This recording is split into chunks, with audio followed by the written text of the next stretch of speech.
Good morning students. मैं doctor Maya Agrawal, assistant professor SPC government college Ajmer. आज का हमारा टॉपिक है इंडियन कॉन्ट्रैक्ट एक्ट 1872। तो बच्चों, हम फर्स्ट ईयर का जो पेपर पढ़ रहे हैं, ये इस जो आपका चैप्टर ये वो जो सब्जेक्ट है आपका बिजनेस लॉ। तो सबसे पहले हम देखेंगे बिजनेस लॉ। जो हम देखते हैं बिजनेस लॉ में बिजनेस को रेगुलेट करने के लिए जितने भी एक्ट्स बने हुए हैं वो सारे इंक्लूड माने जाएंगे।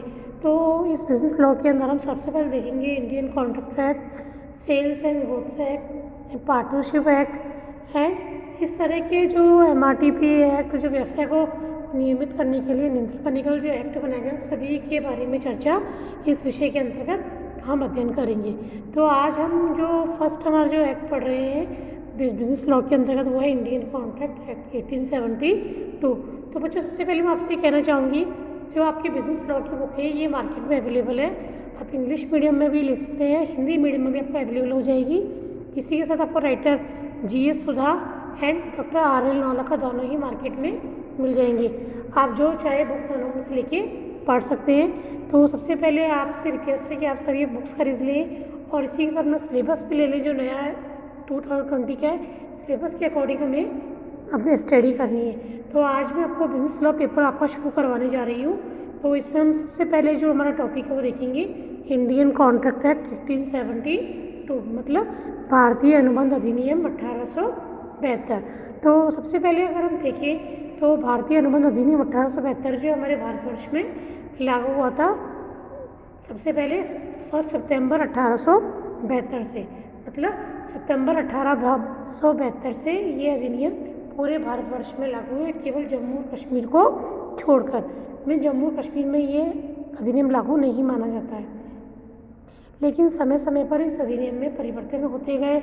जो 1872 जब एक्ट था उसमें केवल अनुबंध अधिनियम शामिल था। बाद में जब अमेंडमेंट हुआ तो 1930 में अमेंडमेंट होकर इसमें वस्तु विक्रय अधिनियम जुड़ गया। उसके पश्चात पार्टनरशिप एक्ट भी इसमें जुड़ गया 1932 में। तो इस तरह से कई एक्ट इसके संग जुड़ते गए और एक ये जो बिजनेस लॉ की जो बुक है आपकी पूरी, ये एक तरह से व्यवसाय को नियमन करने वाले सभी प्रकार के लॉज के ऊपर डिपेंड आधारित है, तो उसके ऊपर ही बनी हुई। तो इस बुक के अंतर्गत हम इन सभी एक्ट्स पर चर्चा करेंगे। तो आज जो मैंने एक्ट लिया है, सर्वप्रथम आपको इंडियन कॉन्ट्रैक्ट एक्ट 1872 पढ़ना है। तो बच्चों, सबसे पहले हमें ध्यान रखना है कि एक्ट 1872 से लागू है और 1 सितंबर से लागू है और इसमें अभी तक कई बार अमेंडमेंट हो चुके हैं, लेकिन ये ध्यान रखना है जम्मू कश्मीर में लागू नहीं है। तो आप सबसे पहले हम देखेंगे कि कॉन्ट्रैक्ट से हम क्या समझते हैं और एग्रीमेंट से हम क्या समझते हैं। तो बच्चों, सबसे पहले हमें जो बात ध्यान रखनी है वो ये ध्यान रखनी है कि जो इंडियन कॉन्ट्रैक्ट बनाया गया है इसमें सबसे पहले एग्रीमेंट बनेगा। एग्रीमेंट होने के लिए, एग्रीमेंट से हम हिंदी में कहेंगे ठहराव। तो हमें ये ध्यान रखना है एग्रीमेंट होने के लिए कम से कम 2 व्यक्ति होने चाहिए, क्योंकि एग्रीमेंट के लिए दो बातें हमें ध्यान रखनी है कि एग्रीमेंट के लिए एक व्यक्ति प्रस्ताव करेगा यानी प्रपोजल करेगा, दूसरा व्यक्ति जिसको प्रपोज किया गया उस पर अपने एक्सेप्टेंस देगा, तभी एग्रीमेंट क्रिएट होगा। सपोज करिए राम श्याम से कहता है, मतलब प्रस्ताव कर रहा है राम श्याम को कि मैं आपकी कार 1 लाख में खरीदना चाहता हूँ।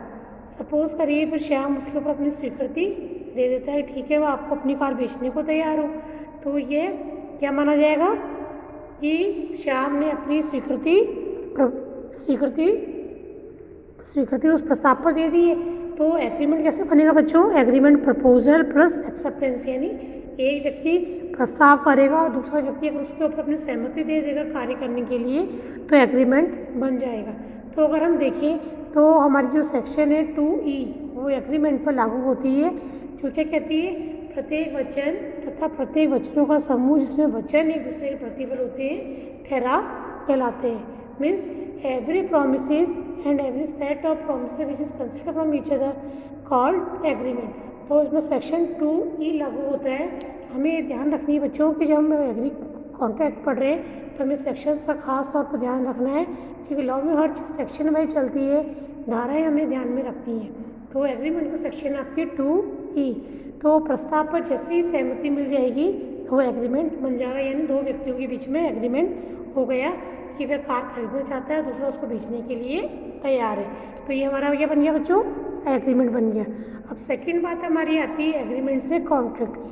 तो हमें ध्यान रखना है एग्रीमेंट से ही कॉन्ट्रैक्ट बनेगा। तो कॉन्ट्रैक्ट होने के लिए क्या ज़रूरी है, पहले तो वो प्रपोजल प्लस एक्सेप्टेंस आप एग्रीमेंट बना लेंगे। वो एग्रीमेंट है जब enforceability of the law of the agreement, यानी कानून द्वारा हम एग्रीमेंट को परिवर्तन ही करवा लेंगे, तब अनुबंध का निर्माण हो जाएगा।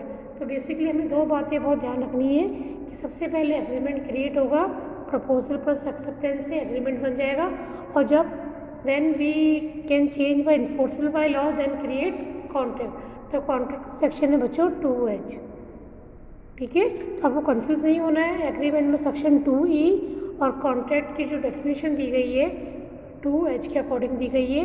An agreement enforceable by law is called a contract, ठीक है बच्चों। तो जब आप बुक का चैप्टर खोलेंगे, फर्स्ट चैप्टर और सेकंड चैप्टर आप बेसिकली रीड करेंगे, तो आपको पूरा इंट्रोडक्शन उसमें बिजनेस लॉ के बारे में मिल जाएगा। तो सबसे पहले आप जो बुक है बुक खरीद लें, बुक के अकॉर्डिंग पढ़ें, तो आपको एग्रीमेंट और कॉन्ट्रैक्ट के बारे में जानकारी मिलेगी। तो बेसिकली सबसे पहले आपको करना है कि आपका बच्चों अभी कोविड के कारण क्लासेस नहीं हो पा रही हैं, तो वो आपको ऑनलाइन देखना है। तो इसके लिए बेसिकली जितना अच्छा होगा आप पेपर चैप्टर को रीड आउट करेंगे, पूरा चैप्टर अगर आप पढ़ेंगे तो आपको कुछ हाईलाइट्स जो ब्लैक जो इंक से डार्क स्पॉट डार्क जो हाईलाइट किए उनको आप ध्यान से पढ़ना है, उसके अंतर्गत आपको सारी चीज़ें मिल जाएंगी। तो जैसे आप चैप्टर पढ़ेंगे आपको फर्स्ट टाइम में समझ में नहीं आएगा कि बच्चों आपके लिए नया सब्जेक्ट है। आपका जो फर्स्ट पेपर है मैनेजमेंट को तो आप फर्स्ट ईयर में पढ़ के आते हो सभी जने, तो आप कर लेते हो, लेकिन बिजनेस लॉ आपके लिए बिल्कुल टोटली नया है, तो उसको आपको ध्यान से पढ़ना है। तो आपको नए सिरे से पढ़ना है, इसलिए आप पूरा चैप्टर एक बार पूरा पढ़ें, और फर्स्ट बार आपको नहीं समझ में आया तो आप सेकेंड बार पढ़ें अच्छे से, और अपने नोट्स बना लें।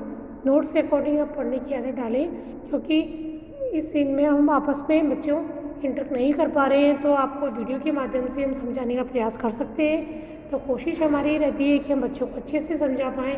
तो बच्चों इसलिए आप हर पॉइंट को पढ़कर समझने का प्रयास करें, और जब तक आप एग्रीमेंट और कॉन्ट्रैक्ट नहीं समझेंगे आपको लॉ समझ में नहीं आएगा।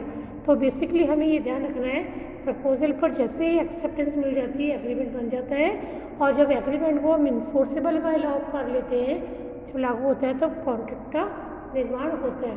तो देन जो हमें ये ध्यान रखना है कि एग्रीमेंट फर्स्ट बनेगा एंड देन क्रिएट कॉन्ट्रैक्ट। तो बच्चों आज के लेक्चर में इतना ही हम डिस्कस करेंगे।